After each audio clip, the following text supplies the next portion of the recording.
Saya ingin bacakan satu ayat penting yang ditakuti oleh semua orang Kristen yang berhubungan dengan Roh Kudus. Matius 12 ayat 31.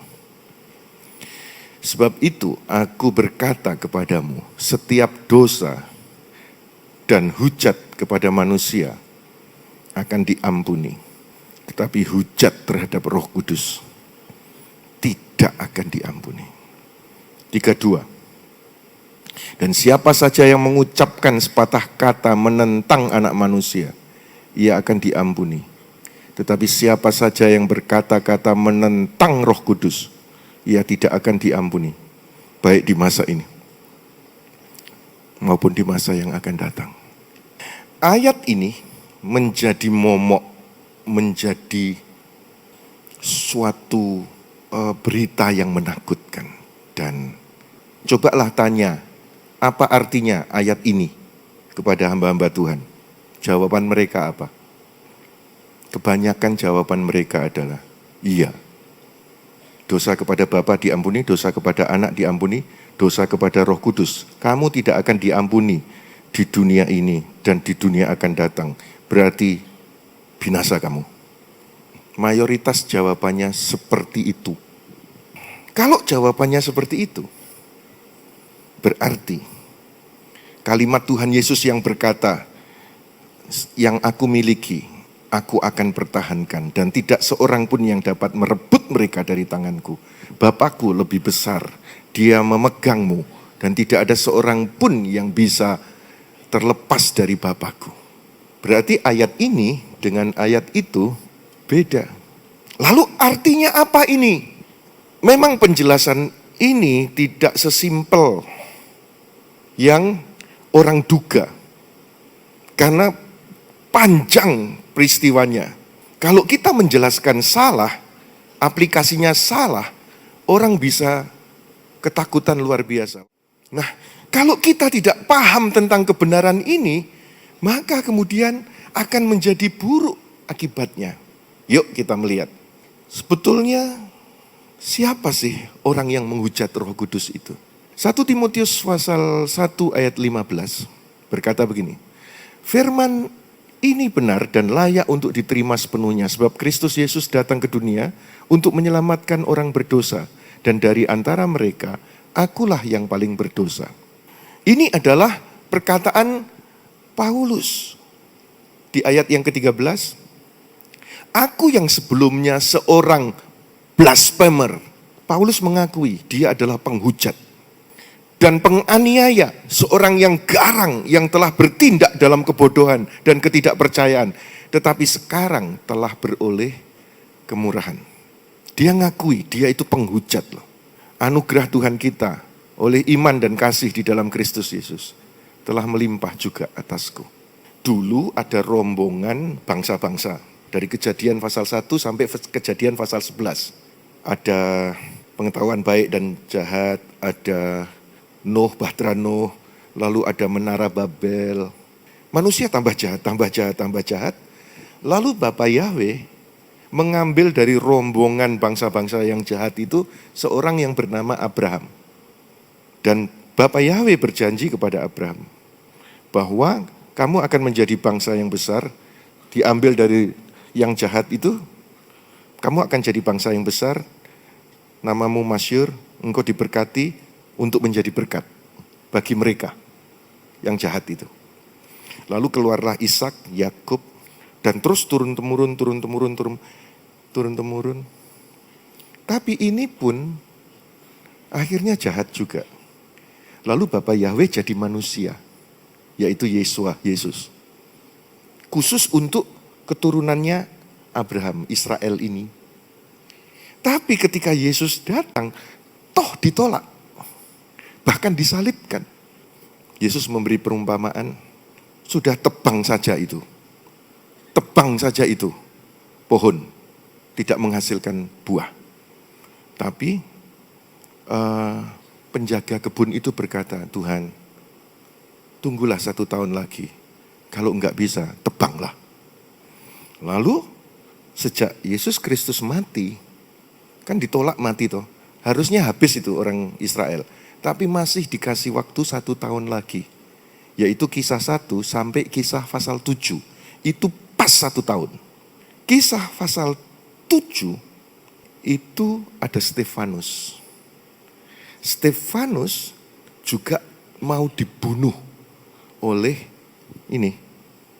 orang-orang Israel ini. Stefanus ketika mau dibunuh itu pas 1 tahun. Di tahun 35-36 Masehi. Tapi kalimat Stefanus apa saudara? Ketika dia mau dibunuh. Kisah Para Rasul pasal yang ke-7 ayat 51. Hai orang-orang yang tegar tengkuk dan tidak bersunat hati dan telinga. Kamu selalu menentang siapa? Sebagaimana para leluhurmu. Demikian jugalah kamu. Siapakah dari antara para nabi yang tidak dianiaya oleh leluhurmu? Bahkan mereka membunuh orang-orang yang telah lebih dahulu memberitakan kedatangan yang benar, yang sekarang telah kami khianati dan kamu bunuh. Padahal kamu telah menerima Taurat yang disampaikan oleh para malaikat, tetapi kamu tidak menurutinya. Setelah mendengar hal itu, tertusuklah hati mereka dan mereka pun menggertakkan gigi terhadapnya.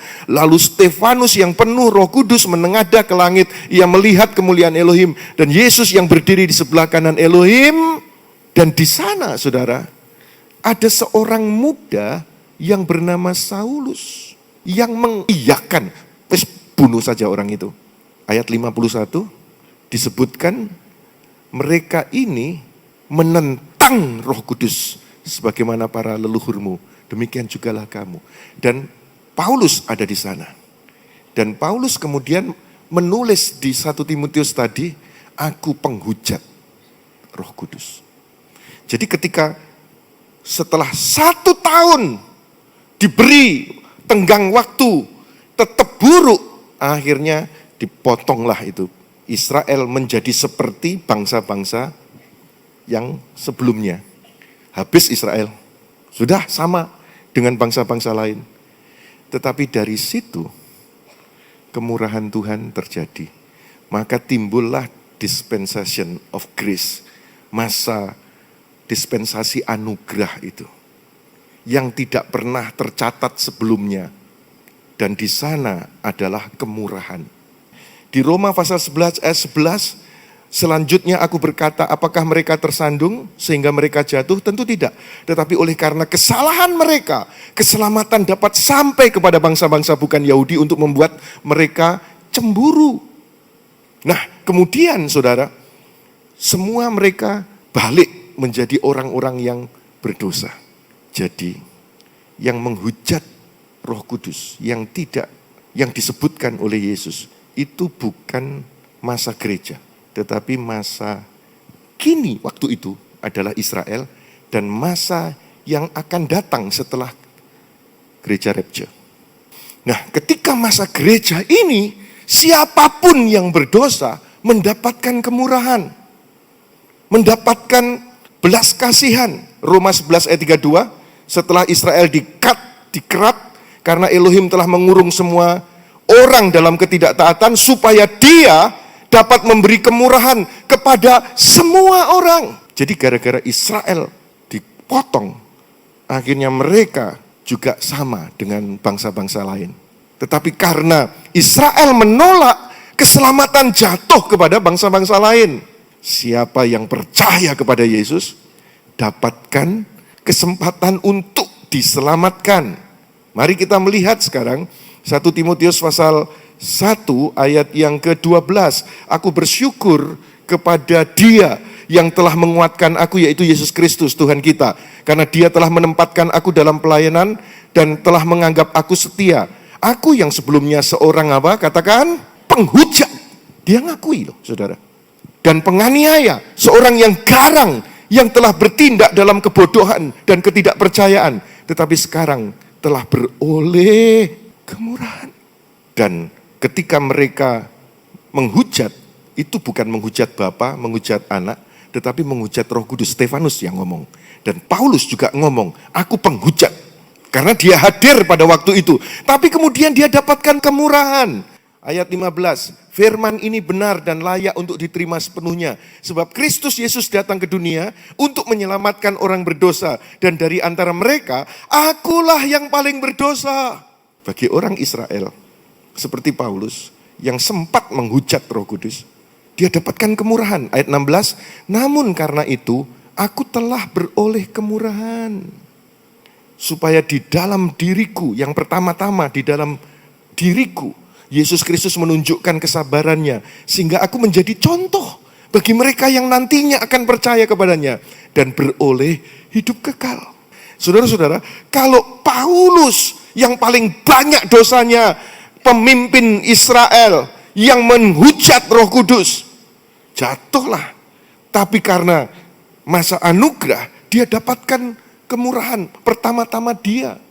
Supaya nanti kalau ada orang yang bangsanya dan bangsa lain yang percaya Yesus dapatkan kemurahan, masuk di zaman anugerah seperti hari ini. Dan zaman anugerah itu sudah mau habis. Dan akan ada rapture dan kemudian lanjut masa bagi orang Israel yang hujat Roh Kudus di sana. Tidak akan ada lagi pengampunan. Roma pasal 5 ayat 21, dengan demikian sama seperti dosa memerintah ke dalam maut, demikian juga anugerah memerintah melalui kebenaran ke dalam hidup kekal oleh Yesus Kristus Tuhan kita. Ketika dosa memerintah, maut hasilnya. Tetapi ketika grace reigns, maka hidup kekal hasilnya. Saudara, hidup bukan pada masa Yesus, bukan pada masa Kisah 1 sampai pasal 7. Tetapi saudara hidup pada masa Roma sampai Filemon. Ini adalah masa anugerah. Grace reigns. Dan ketika anugerah memerintah, siapapun saudara, engkau alami kemurahan dan engkau dijamin untuk memiliki belas kasihan Tuhan seterusnya selama-lamanya. Kita tepuk tangan bagi Kristus Tuhan kita. Katakan amin. Katakan amin. Nah, saudara-saudara, saya harapkan tidak ada satupun setelah ini engkau takut dengan ayat tadi. Karena ayat itu tidak di zaman anugerah. Itu adalah di zaman sebelum anugerah dan di zaman setelah rapture. Dan pegang keyakinan ini, karena ini adalah kebenaran.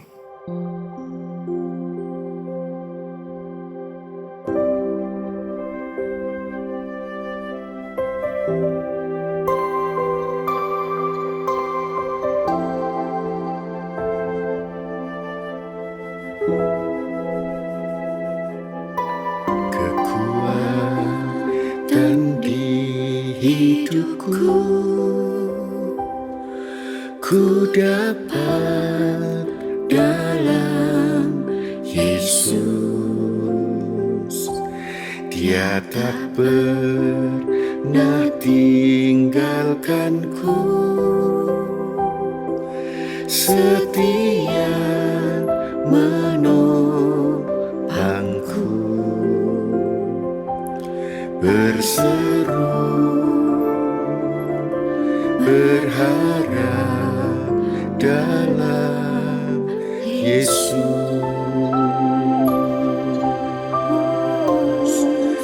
Ajaib Kau Tuhan, penuh kuasa, sanggup pulihkan keadaanku.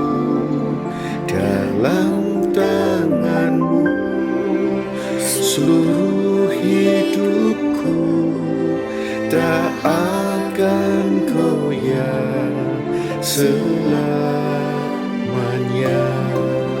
Ajaib Kau Tuhan, penuh kuasa, sanggup pulihkan keadaanku.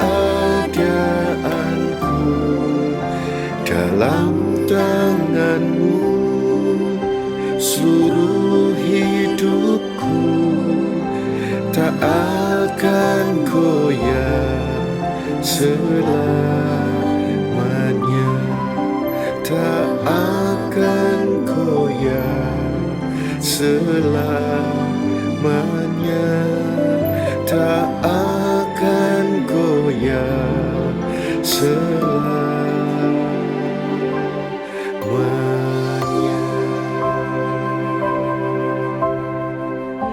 Percaya janji-Mu Tuhan, percaya kuasa-Mu Tuhan. Engkau ajaib bagi kami, Engkau sanggup memulihkan, Engkau sanggup menopang. Percaya Tuhan, haleluya.